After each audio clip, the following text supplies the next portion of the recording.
Esta es la agenda que vamos a revisar el día de hoy. Básicamente,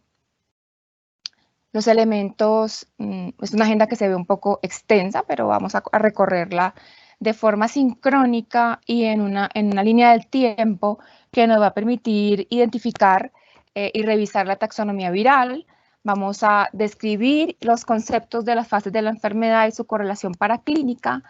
Vamos a delimitar los antecedentes históricos, de revisar las definiciones y los usos previos del plasma convaleciente, teniendo en cuenta la evidencia disponible.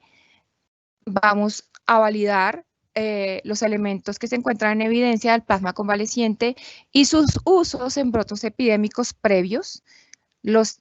definiciones de inmunoglobulina hiperinmune y los elementos escritos como nuevas evidencias para un elemento terapéutico definido como una vieja herramienta, las posibilidades y desafíos, el registro de eventos adversos, el plasma convaleciente en el tratamiento de infecciones emergentes, bastante importante en este momento especial del mundo, plasma convaleciente en COVID-19, sus posibles mecanismos de acción, condiciones y recomendaciones de agencias regulatorias, FDA concretamente, y condiciones y recomendaciones locales definidos en el consenso descrito por el Instituto de Evaluaciones de Tecnologías en Salud, la Asociación Colombiana de Infectología y el Instituto Nacional de Salud de Colombia, para concluir con un espacio de síntesis y nos veremos al finalizar las intervenciones en el punto de encuentro para las preguntas.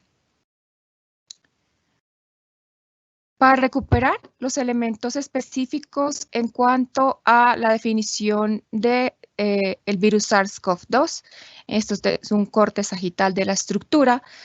para recordar simplemente que es un virus que está compuesto por una serie de proteínas, glicoproteínas en su estructura externa, definiendo la glicoproteína que produce más reacción inmunogénica y que tiene dos subunidades, la glicoproteína S, que tiene subunidades S1 y S2, que forman las espículas o spikes, conocidos como espigas, que tienen conformación tridimensional y que son aquellas que tienen polaridad, electronegatividad, carga negativa, y que tiene una especial atracción por el epitelio respiratorio, que tiene una carga positiva, y que justamente todo el desarrollo de vacunas se encuentra concretamente en encontrar y descifrar claramente cómo funciona esta glicoproteína, en virtud a que es donde se presenta la más alta tasa de mutación, seguida por una proteína de cadena simple, que es la proteína M, que se encuentra previa a la envoltura de doble lámina lipídica, de doble estructura lipídica. Luego viene una estructura de uniones de hemaglutinina esterasa, es una estructura dimérica, y la capa simple que envuelve la única hebra de RNA que se encuentra dispersa y es el material genético viral. Y de forma previa se encuentra la proteína E, que también forma parte de la estructura antigénica del componente viral completo. Importante recordar que la cepa más difundida en el mundo es la cepa G614, con una mutación específica en la partícula y en la subunidad Spike S1, que es la GS14D, que es la que se ha difundido más en el mundo, y por tener un anclaje especial en la glicoproteína S, subunidad S1, en el ordenamiento D, ha hecho que sea altamente virulenta y de mayor extensión a nivel mundial. Acerca del origen de este tipo de virus, a mí me encanta traer este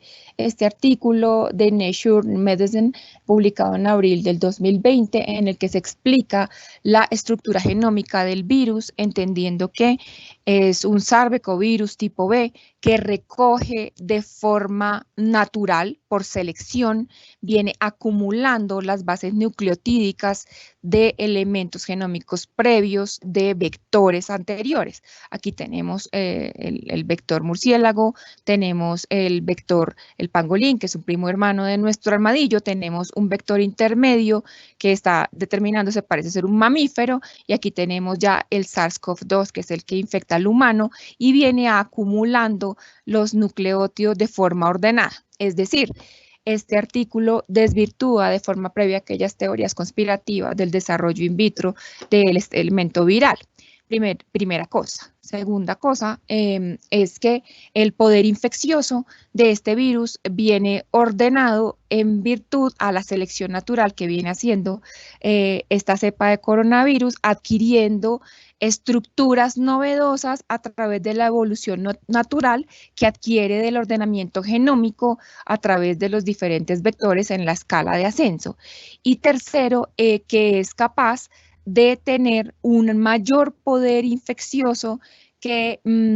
lo hace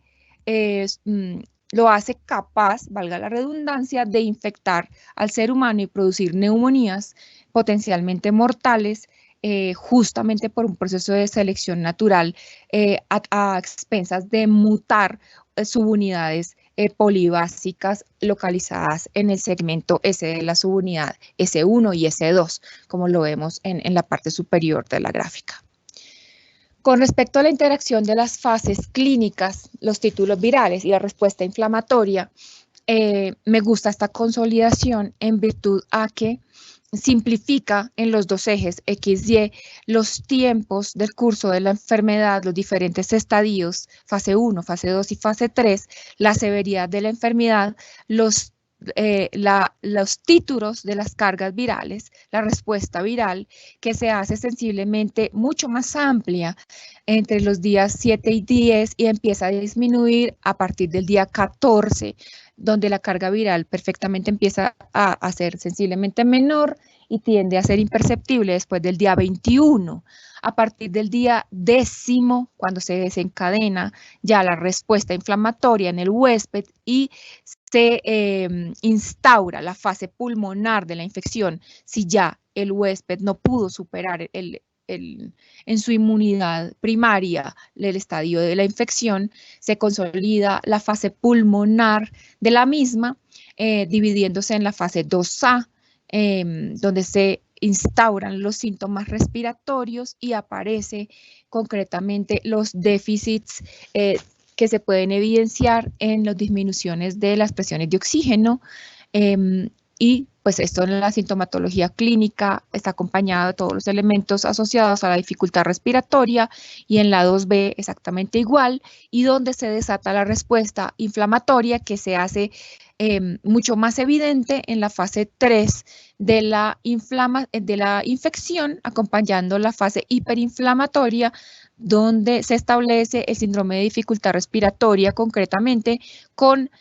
síntomas de signos de respuesta inflamatoria sistémica, signos de shock, de falla cardíaca, y se desencadena la tormenta de citoquinas, se alteran las enzimas cardíacas, las interleuquinas, los dímeros, hay duplicación de las ferritinas, la troponina, los pro-BNPs y hay elevación concretamente de todos los marcadores inflamatorios. De forma preliminar, en las fases iniciales, encontramos transaminitis, bajos niveles de procalcitonina y en la fase 1 llama la atención la linfopenia,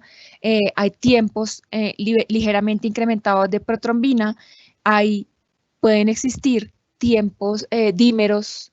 aumentados ligeramente y moderados incrementos de LDH. Dentro de este esquema de evolución de la enfermedad, donde se instauran las terapias que se encuentran actualmente en evaluación, todas ellas con diferentes resultados, ustedes ya saben, también se encuentra y lo determino acá en este óvalo que circunscribe que las transfusiones de plasma convaleciente se hacen evidentes y se encuentran dispuestas para los pacientes que cursan con estadios 2, B y 3. pero bueno, esto lo vamos a ir viendo ya con mayor detalle en el curso de la conferencia, en virtud a que los pacientes pueden beneficiarse en estadios más tempranos de la enfermedad. Ahora bien, si vamos a revisar la evidencia, vamos a devolvernos un poco en el tiempo, encontrando que los principios del plasma convaleciente se encuentra alrededor, las primeras infusiones se encuentran descritas alrededor de los años 1880, donde estas infusiones fueron utilizadas para tratar las infecciones contra difteria. La difteria fue una infección bastante generalizada y la idea era contrarrestarla a expensas de infusiones que se obtenían no solamente de donantes, sino también de placenta en el posparto inmediato, porque justamente tanto la difteria como otras alteraciones y otras infecciones de características justamente en el puerperio inmediato significaban una tasa de mortalidad muy alta en el siglo XVIII y XIX. Igual, dentro de este mismo periodo de tiempo se realizaron una serie de estudios propios de la época, donde se evidenciaba que en estudios in vivo en animales, estos animales que eran transfundidos con plasma de estos mismos animales que eran sensibilizados, se encontraba que tenían una mejor respuesta a este tipo de sensibilización previa. Y el doctor Pollock del Instituto de Salud de Londres describe que la inmunoglobulina humana contiene anticuerpos contra enfermedades infecciosas no solamente de características virales, sino también bacterianas, y que es capaz de neutralizar toxinas y evita enfermedades. De hecho, no solamente fue utilizado como tratamiento, sino también como profilaxis. Entre otros, el uso había resultado sensiblemente bastante bien aceptado en el tratamiento de las gestantes, como les conversé de forma previa, en los recién nacidos por la transmisión de infecciones de características maternos fetales y en prematuros en infecciones por varicela. Todo esto se encuentra en el boletín de la Oficina Sanitaria Panamericana, que fue impreso en agosto de 1975. También encontramos que para esa misma época los usos de la inmunoglobulina humana fueron descritos de alguna forma, concretamente para proteger contactos contra ciertas enfermedades víricas, concretamente para tratar el tétanos, clave en infecciones materno-fetales y causa de muerte, de mortalidad materna y perinatal altísima en los siglos XVIII y XIX. Por eso era tan frecuente obtener el plasma de sangre de placenta y ese plasma que se obtenía era especialmente mucho más pardo que el que se obtenía de sangre de donante. Esta misma reconstitución se obtenía y se envasaba en ampollas de vidrio que se esterilizaban al calor obtenido de los donantes. El de los donantes era sensiblemente más claro, un poquito más opalescente. Se obtenía una solución de 15 a 16 gramos en cada 100 cc y la concentración de los anticuerpos era entre 10 y 20 veces mayor, anticuerpos tipo IgG que se encontraban originalmente en el plasma, obtenidos por precipitación, y que la inmunoglobulina humana es la fracción del plasma que contiene los anticuerpos para combatir las enfermedades infecciosas. De la misma acta del boletín de la Oficina Sanitaria Panamericana de agosto de 1975, como veíamos, también se recolectaba no solamente de donantes, sino de sangre placentaria, que todas las preparaciones contenían anticuerpos para tratar diferentes infecciones como poliomielitis, descritas infusiones desde los años 1880, sarampión, parotiditis epidémica, herpes simplex, influenza A, el virus de la vacuna, citomegalovirus, también virus ECO y Coxsackie, y también una gran serie de adenovirus. La administración y disponibilidad de las inmunoglobulinas casi siempre en ese momento era administración intramuscular en inyecciones secuenciales, tremendamente dolorosas, y todas las preparaciones contenían anticuerpos para todas estas series de virus y importante para adenovirus y ECO. Evidencia publicada en el volumen 3 de el Compendio de Inmunología de 1984 describe la utilización correcta de la inmunoglobulina humana en la práctica clínica. Este es un acta validada por la Organización Mundial de la Salud y define la inmunoglobulina humana utilizada como profilaxis y tratamiento en diferentes enfermedades. Aquí vemos cómo es efectiva para tratar hepatitis A, hepatitis no A y no B, hepatitis B, rubeola, varicela zoster, sarampión, rabia, tétanos y obviamente para isoinmunización RH para madres RH negativas que han dado a luz un producto RH positivo tras un embarazo incompleto o cuando el padre es un RH positivo y ha habido una transfusión y se ha sensibilizado y evidentemente la madre es RH negativa. Entonces se recomendaba obviamente la aplicación de plasma para evitar la incompatibilidad RH. La población afectada en hepatitis A, los contactos familiares, los viajeros expuestos por condiciones higiénicas, en hepatitis no A y no B, por exposición percutánea o mucosa, en hepatitis B exactamente igual, en rubeola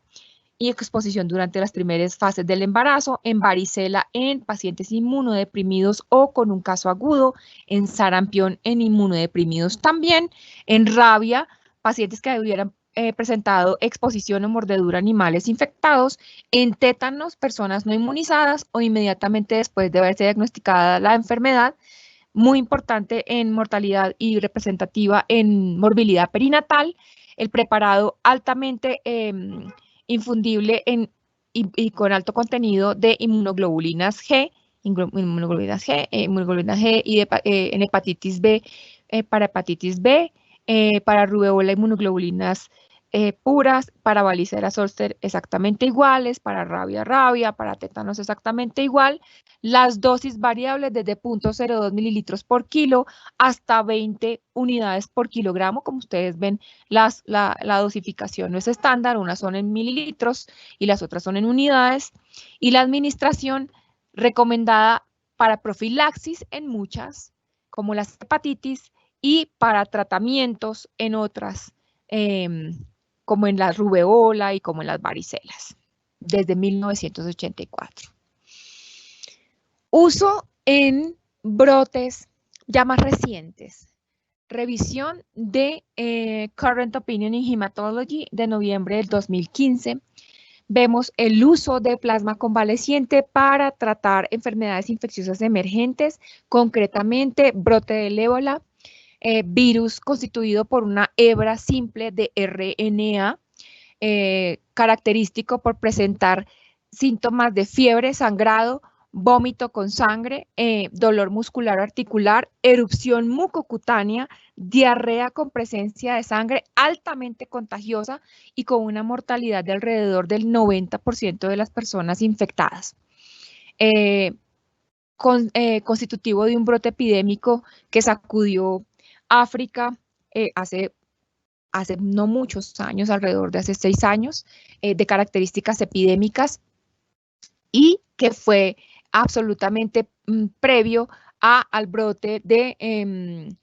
que se dio justamente por transmisión del vector del coronavirus transmitido por camello y dromedario, de coronavirus que nos dio la fiebre del síndrome de dificultad respiratoria del Medio Oriente. Así que vemos que durante este periodo de tiempo del brote de ébola se encontraron beneficios terapéuticos al transfundir plasma obtenido de personas que sobrevivieran a la infección y que efectivamente se les hubiera podido no solamente realizar la aféresis, sino demostrar que tenían anticuerpos para ébola. De estos pacientes se encontró que algunos de ellos habían tenido desenlaces, obviamente todos habían tenido desenlaces favorables, pero varios de ellos habían tenido infección previa también, o infecciones virales previas, tipo poliomielitis.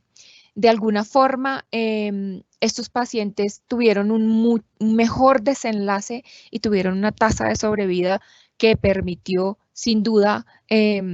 tratar este brote epidémico que sacudió de forma importante esta condición epidémica África no hace mucho tiempo. Revisión de Current Opinion in Hematology, noviembre del 2015, el uso de plasma convaleciente en el tratamiento de enfermedades infecciosas emergentes. ¿Por qué conversamos acerca de esto? Porque coronavirus, ébola, forman parte, son la punta del iceberg de una serie de virus emergentes que se encuentran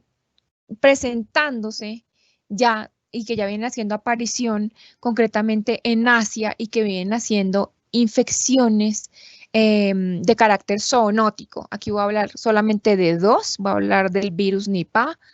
que produce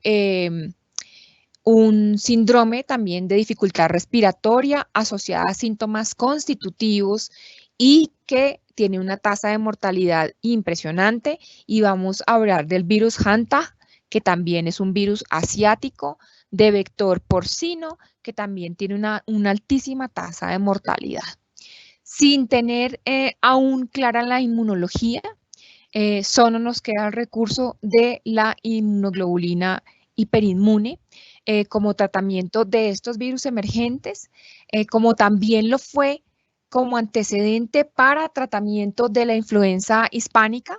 que fue un tipo de H1N1, también de la influenza aviar, que fue un H5N1 en el 2009,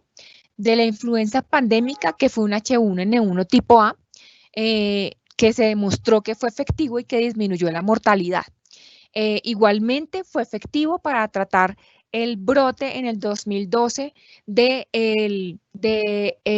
síndrome de dificultad respiratoria del Mediano Oriente, que se trató como un virus emergente, que también es un SARS-CoV, pero un SARS-CoV-1, y con una alta tasa de mortalidad, y justamente tuvo unos desenlaces que disminuyeron no solamente la tasa de mortalidad, sino el uso de recursos ventilatorios en condiciones muy complejas para ese tipo de pacientes.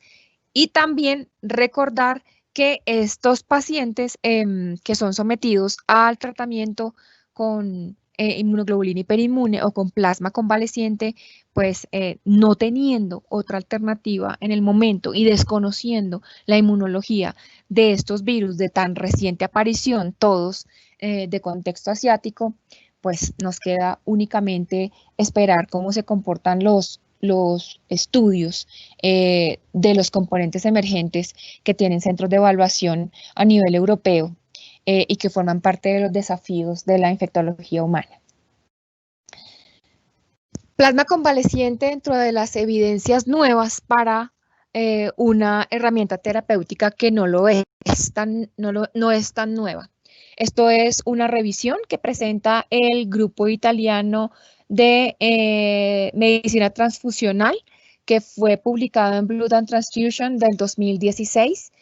Lo que nos muestra es el consolidado, tal vez el más grande de Italia, donde importante de revisar una constante evidencia de una reducción de la mortalidad en todos los pacientes que fueron expuestos al tratamiento con plasma convaleciente, concretamente a los pacientes que fueron objeto de tratamiento para el brote de MERS, que es un coronavirus tipo 1. También en Sudamérica, la fiebre hemorrágica argentina, que fue causada por el virus Junín, que es un adenovirus mutado, que causó un brote en Argentina y que el único recurso terapéutico con el que se contó en ese momento fue, sin duda, inmunoglobulina hiperinmune o plasma convaleciente, también con un desenlace mejor de sobrevida y de reducción de la mortalidad. Y también para aquellos pacientes que requirieron tratamiento para la fiebre hemorrágica del Congo, cuyo elemento patógeno también es un coronavirus, y que sin duda, aunque tuvo mejoría del estado clínico de los pacientes, no fue tan claro evidenciar la tasa de la reducción en días en las unidades de cuidado intensivo, a diferencia de lo que sucedió en los otros brotes epidémicos. Un elemento aquí para resaltar es que en esta recopilación del año 2016 se sometió por medio de la compañía Cerus el protocolo por el cual, ante la FDA, el protocolo por el que se describe el sistema de atenuación de patógenos denominado Intercept, con el fin de disminuir cualquier tipo de elemento que pueda ser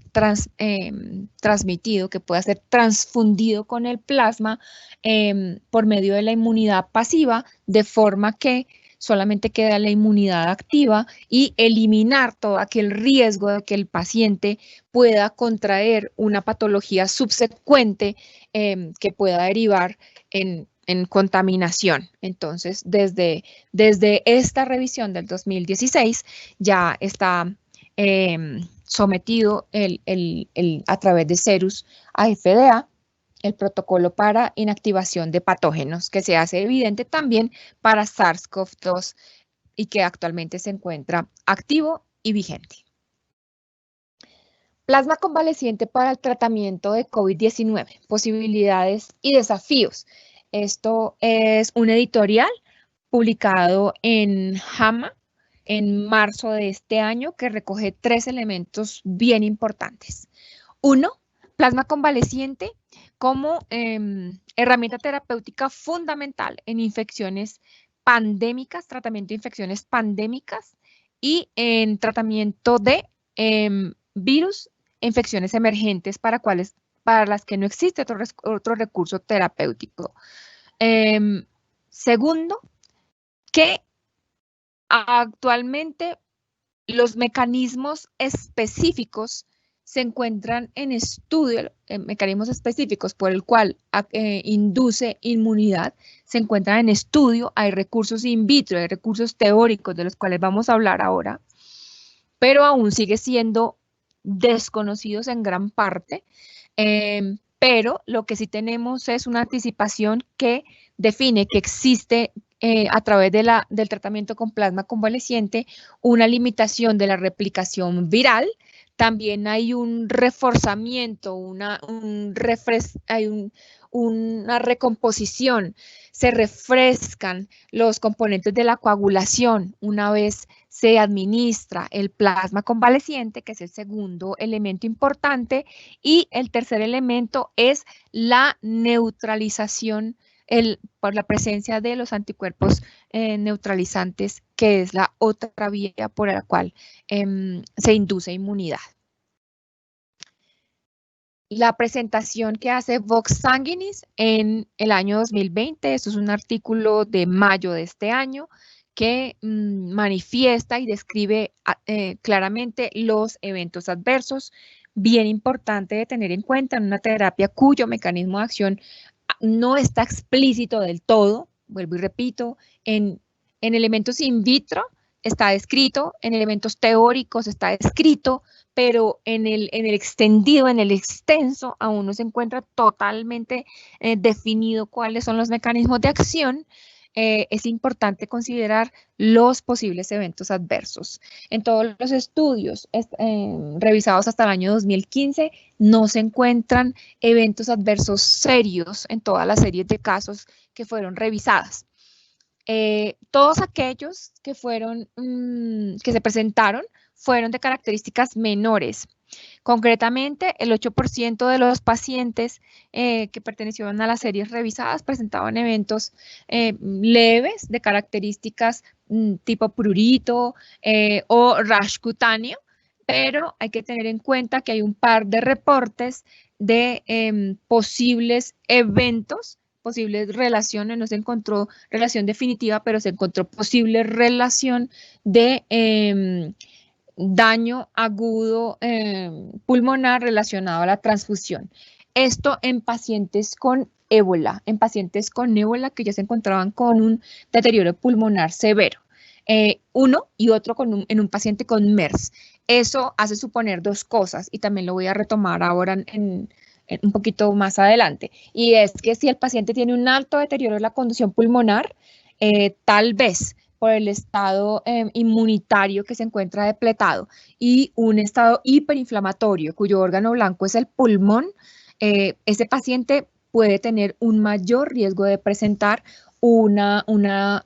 reacción y un daño pulmonar relativo a la transfusión. Por eso ese paciente tiene que ser observado con extremo detalle al momento de la transfusión del plasma, en caso de ser considerado candidato.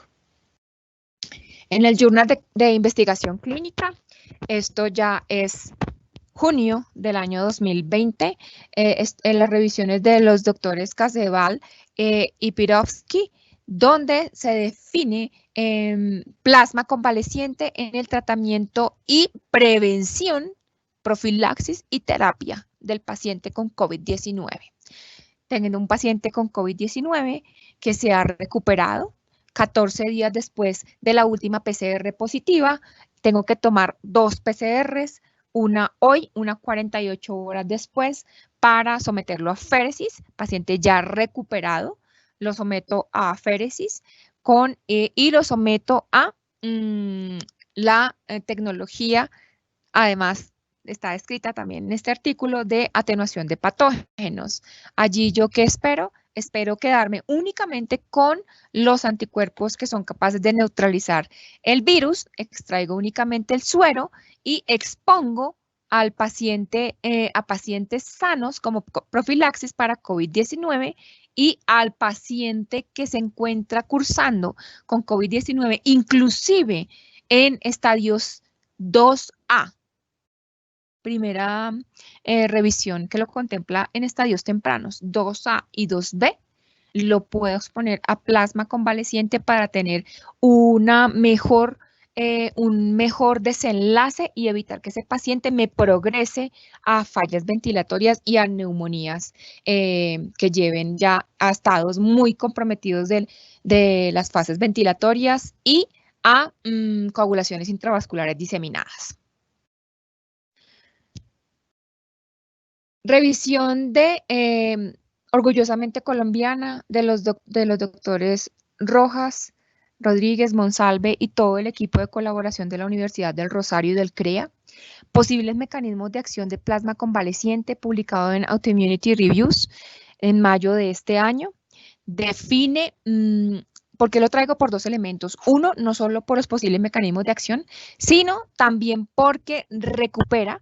todos los elementos de eventos adversos de plasma convaleciente durante los brotes epidémicos. Aquí recupera brotes de influenza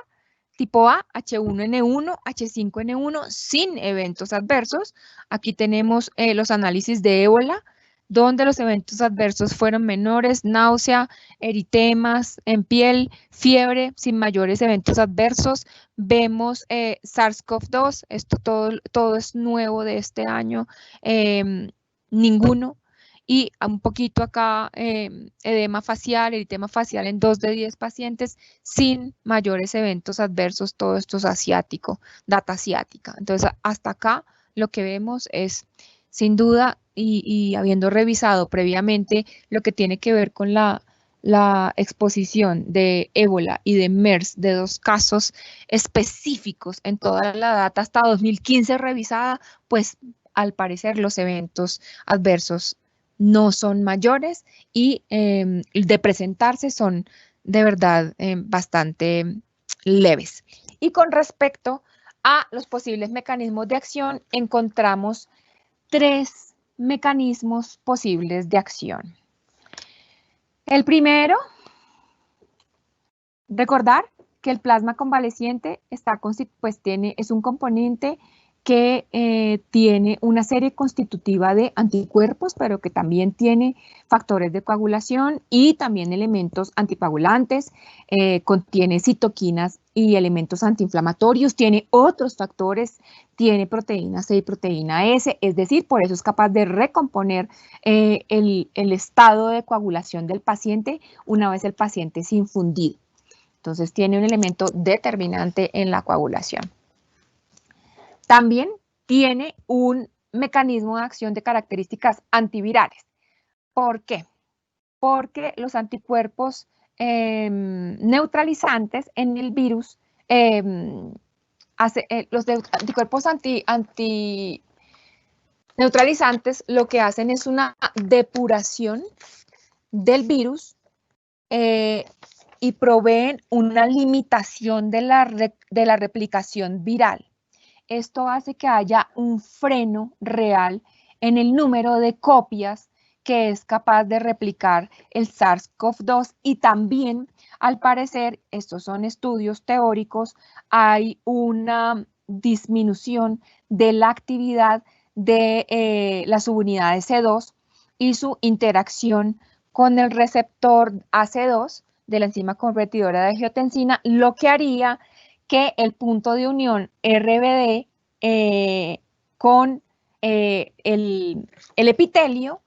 es muchísimo menor y eso disminuiría el grado de virulencia y de capacidad de infección que tiene el virus sobre el epitelio.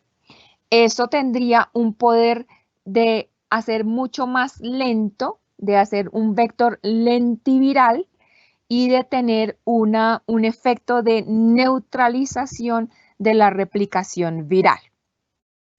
De igual forma, estos efectos antivirales y la inmunoglobulina G que se encuentra contenida en el plasma convaleciente, es importante recordar que todos estos anticuerpos se encuentran después, con mayor intensidad, después del día 9 de la presentación de los síntomas y que solamente cuando el paciente ya está recuperado y 14 días después es que yo puedo hacer la recolección segura para estar tranquilos de que los puedo infundir en un paciente que se encuentra con la sintomatología. También dentro del estudio teórico se encuentran efectos inmunomoduladores por los cuales a través de estudios derivados y donde se hacen análisis con lo que sucede con enfermedades autoinmunes y en pacientes trasplantados se podría inferir que hay una intervención directa en las citoquinas inflamatorias, habiendo una reducción de las mismas por una inactivación del complemento C3A y C5A y una disminución de la activación de los autoanticuerpos, haciendo que exista una proliferación de las células dendríticas y asimismo exista una reducción de la producción de interleuquina 2, que es altamente inflamatoria, pero un aumento de la interleuquina 10 y 4 y de la 1, que son justamente inhibitorias de la inflamación, disminuyendo así los mecanismos de endocitosis y balanceando el estado inmunitario de la respuesta que viene a darse en la inmunidad tardía. De igual forma, este mismo mecanismo en cuanto a la neutralización de las citoquinas y de la inactivación del complemento tendría que ver con la reducción de la interleuquina 6, que es altamente proinflamatoria y que tiene que ver con el aumento de las interleuquinas 4 y 5, que son inhibitorias de las 6, haciendo que exista una disminución de la proliferación de las células, potencializando las células B y mediando los mecanismos de apoptosis que regulan la muerte celular que induce la proliferación viral, aumentando en síntesis las interleuquinas que disminuyen la inflamación y favoreciendo la inmunidad adaptativa, fortaleciendo los mecanismos celulares mediados por las células T y B y otras líneas celulares. Todo esto resumiendo en una atenuación de la actividad macrofágica y una disminución de la migración de estas líneas celulares, intentando disminuir y evitar el daño pulmonar como órgano blanco. Estos elementos teóricos dispuestos en este artículo que me encanta, no solo porque es data local, sino porque explica mecanismos que pues no antes se habían podido delimitar de esta forma. Desde el punto de vista de lo que son los recursos de las agencias regulatorias tipo FDA, y qué se encuentra dispuesto en cuanto a plasma convaleciente, vemos que hay recursos absolutos donde se definen las vías para el uso en estudios de investigación del plasma convaleciente. Se disponen los requisitos para la elegibilidad de los pacientes para la recolección del plasma, incluyendo los elementos para elegir el donante y el receptor, la tipificación del plasma, el récord y el seguimiento del mismo. Y también esta pieza que me gusta mostrarla mucho, que son los elementos dirigidos al público, donde se disponen la información acerca de los bancos que están haciendo la recolección del plasma, qué es el plasma convaleciente y si usted es candidato a ser donante y a poderlo recibir. Dentro de nuestras condiciones locales, aquí tenemos los elementos que recupera el Consenso Colombiano de Atención, Diagnóstico y Manejo para la infección por COVID-19 en establecimientos de atención de salud, publicación de marzo de este año de la Asociación Colombiana de Infectología y del IETS, donde se encuentran circunscritas las condiciones del centro que puede realizar la aplicación, la recolección y aplicación de plasma convaleciente dentro de las condiciones de investigación clínica, entendiendo que debe contar con un banco de sangre con la capacidad de procesar, almacenar, congelar, transportar los sueros obtenidos por aféresis y que tiene que garantizar la calidad para garantizar la seguridad tanto del donante como del receptor. También debe estar en capacidad de realizar todas las entrevistas previas a la donación y todas las pruebas serológicas que se requieran para prevenir las infecciones por virus de transmisión sanguínea. Debe contar con la disponibilidad de un laboratorio con capacidades de detectar SARS-CoV-2 en suero y todos los ensayos virológicos para medir la neutralización viral. Disponer un laboratorio con la capacidad para detectar SARS-CoV-2 en suero y ensayos virológicos, como ya vimos, el laboratorio de inmunología para realizar los estudios que me permitan determinar la capacidad de la respuesta inmune con la terapia y cumplir con toda la regulatoria de los estudios clínicos, incluyendo la aprobación por el Comité de Ética, de acuerdo con la regulación definida por el INVIMA y los lineamientos del Instituto Nacional de Salud, así como la firma de un consentimiento informado. Todos los candidatos para recibir el tratamiento deberían ser pacientes con neumonía severa que hayan progresado rápidamente y que su carga viral también haya progresado rápidamente a pesar del tratamiento. Los pacientes que se encuentren bajo ventilación mecánica, como ya les conté, pueden ser pacientes mucho más susceptibles a que se empeore su cuadro clínico por el desarrollo de daño pulmonar asociado a la transfusión y por eso estos candidatos hay que evaluarlos muy puntualmente, así pudieran beneficiarse o no o excluirse de los estudios, y estos pacientes deben estar en capacidad de firmar el consentimiento informado. Y en cuanto al procedimiento, las donaciones de aféresis se debe extraer un volumen máximo de plasma del 15% de la volemia del donante, El anticoagulante que se debe usar es citrato de dextroadenina o semejante y no se recomienda una extracción que sobrepase los 600 cc y el intervalo entre las 2 sesiones de plasmaféresis debe ser de por lo menos 48 horas. Como recomendación y en negrilla, el consenso lo define que la terapia con plasma convaleciente puede ser considerada en pacientes hospitalizados, solo puede ser considerada en pacientes hospitalizados en UCI con neumonía grave en el marco de un experimento clínico. Esas son nuestras condiciones actuales en el país. En síntesis, ¿qué tenemos? Tenemos una terapia con amplio soporte descrito en la evidencia, en la línea de tiempo que acabamos de ver, tanto para profilaxis como para tratamiento, no solo de infecciones virales, sino bacterianas. Es un tratamiento con escasos efectos adversos y aquellos descritos en la evidencia corresponden en porcentaje y en número de casos a eventos leves. Es la única terapia coadyuvante actual en la infección por SARS-CoV-2 y que ha demostrado efectividad en brotes epidémicos previos, que los análisis metaanalíticos, con todas sus limitaciones, soportan de forma adecuada como una terapia segura, efectiva y que ofrece una alternativa terapéutica, por lo menos a aquellas infecciones actualmente definidas como virales emergentes, y es una apertura para lo que tenemos en investigación. ANAR Health Technologies. Innovación que transforma.